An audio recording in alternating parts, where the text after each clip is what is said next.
변호인이 물론 이제 허위 주장을 한다던가 뭐 이제 좀 무리하게 뭐 피해자에게 고통을 주는 그런 변론을 한다면 그런 부분은 이제 비판받아야 마땅하겠지만은 선임된 것 자체만으로 비난하는 것은 이제 법치주의의 의미를 고려할 때 적절하지 않은 부분이 있다라고 생각합니다. 어쨌든 강력 사건 발생하면 변호사 선임 두고도 사실 비판적 여론이 좀 있는데 이런 부분에 대해서 사실 말씀이 껄끄러울 수도 있긴 하겠지만 동종업계라서 뭐 한번 말씀 한번 주시죠. 일단은 강력 사건 같은 경우는 당연히 이제 그에 상응하는 엄벌에 처해질 필요가 있다고 생각을 하고요. 다만 이제 예를 들면 뭐 어떤 사건인지와 무관하게 예를 들면은 이제 변호인으로 선임됐으면 이제 그거 가지고 막 여론이 시끄러울 때가 있어요. 어떻게 저런 사람을 변호하냐. 그리고 이제 그게 가끔은 이제 정관일 때가 있잖아요. 아니, 저분 방송에서 봤던 저런 유명하신 분이 막 뭐 이런 사건도 있고 여론이 좀 안 좋으니까. 근데 이게 이해는 되지만 변호사님 입장에서는 또 사실 이게 다른 입장에서 또 해야 될 바가 있을 것 같아요. 그래서 일단은 뭐 말씀하셨다시피 이제 변호인의 변호권, 그 다음에 이제 피고인의 방어권을 이제 헌법상이나 형사소송법상 인정된 권리거든요. 그래서 아까 이제 뭐 말씀드린 대로 당연히 이제 처벌을 받아야 됩니다. 이제 그에 상응하는 처벌을 받아야 되고 또 흉악범인 만큼 당연히 또 이제 그에 상응하는 처벌이 굉장히 높아야 되는 건 맞습니다. 다만 이제 변호인이 변호하는 게 무조건 부인하는 게 아니에요. 예를 들면은 뭐 이제 연쇄살인 발생했다 그러면은 무조건 거짓된 주장을 하고 거짓말해서 무죄를 주장하는 게 아니고 변호인이 봤을 때 예를 들면 이거는 자백하는 게 맞다라고 하면 자백을 또 권유하기도 하는 거죠. 변호인이 무조건 무죄를 뭐 주장하는 건 사실 아니다. 그죠. 왜냐면 변호인은 이제 사실 형사사건을 수행할 때 가장 먼저 하는 게 인정할 건지 부인할 건지인데 특히 강력사건 같은 경우는 이제 뭐 이미 증거가 많은 경우가 상당히 많아요. 그렇기 때문에 이제 변호인의 역할은 이제 아까 말씀드린 대로 피고인이 합당한 처벌을 받게 하는 것도 목표인 거예요. 왜냐면 더 과한 처벌을 또 받으면 안 되는 거니까. 예를 들면 본인이 한 행위에 대해서 그에 맞는 처벌을 받아야 되는 거니까 이제 변호인이 하는 역할이 뭐 무조건 무죄 주장을 해서 없는 증거를 만들어서 뭐 빠져나오게 할 수 이런 걸 도와주는 게 아니고 자백해서 적절한 영향을 받자 이런 것도 변호인 역할인 게 첫 번째 이유고. 그러네.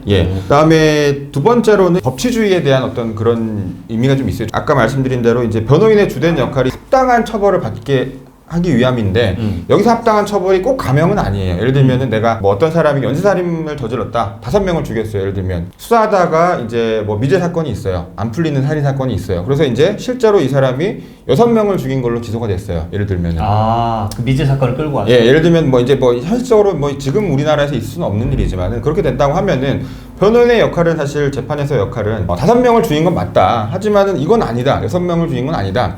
이렇게 해서 그 사람이 한 행위에 맞게 처벌을 받게 하는 게 역할이잖아요. 그래서 그런 역할이 있는 거고 또 이제 수사기관은 언제든지 권력을 남용할 만한 우려가 있습니다. 사실 이제 뭐 유일하게 이제 강제권을 이제 독점하고 있기 때문에 강제 수사권도 있고 그렇기 때문에 이제 수사 과정에서 이 사람이 안 했는데 한 걸로 자백하는 행위가 있을 수도 있고 옛날에 뭐 우리 이제 뭐 역사나 인류의 역사를 보면 많잖아요. 수사기관이 보고 너 이거 자백해라 해가지고 4명을 죽인 건 맞지만 이 뭐 2명 죽인 건 억울하게 자백한 거고 이런 것들은 이제 변호인이 밝혀줘야 되는 거죠. 그렇게 해서 본인이 한 행위에 맞게 그에 상응하는 뭐 엄한 처벌을 받으면 되는 건데 이 사람이 억울하게 이제 본인이 하지 않은 행위에 대해서 이제 처벌을 받거나 아니면 수사 과정에서 강압이나 때리거나 이제 여러 가지 이런 것들이 있을 수 있거든요. 그래서 그런 것들을 막기 위해서 있어야 되고 또 세 번째는 이제 이런 진실을 찾는 것도 중요한데 형사 절차에서 중요한 게 또 적법 절차를 지켜야 됩니다. 이 사람이 4명을 죽인 건 맞다 해도 이 4명을 죽인 증거를 확보하는 과정에서 위법이 있으면 안 돼요. 예를 들면은 뭐 때린다든지 과정 자체가?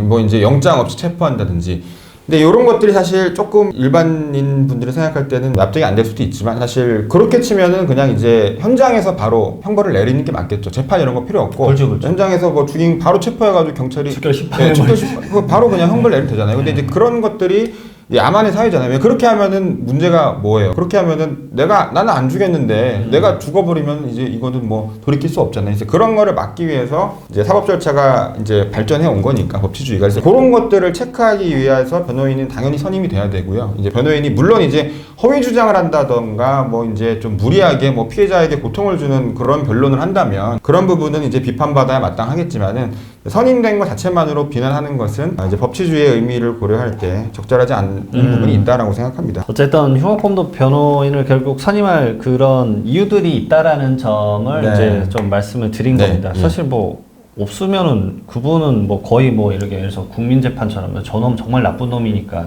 근데 사실 그것에 빗댈 만한 다른 사람의 더 큰 범죄도 있는데 이 사람이 더 큰 양형을 받아버리면 네. 그거는 사실은 적합하지 않다. 이게 핵심인 것 같아요. 네, 그렇습니다. 예. 어쨌든 흉악범도 변호인 선임할 필요가 있다라는 점도 어느 정도 알아두실 필요는 있을 것 같습니다. 네. 영상 도움이 되셨으면 네. 구독과 좋아요 부탁드리고요. 다음에 또 다른 영상에서 뵙도록 하겠습니다. 감사합니다. 네, 감사합니다.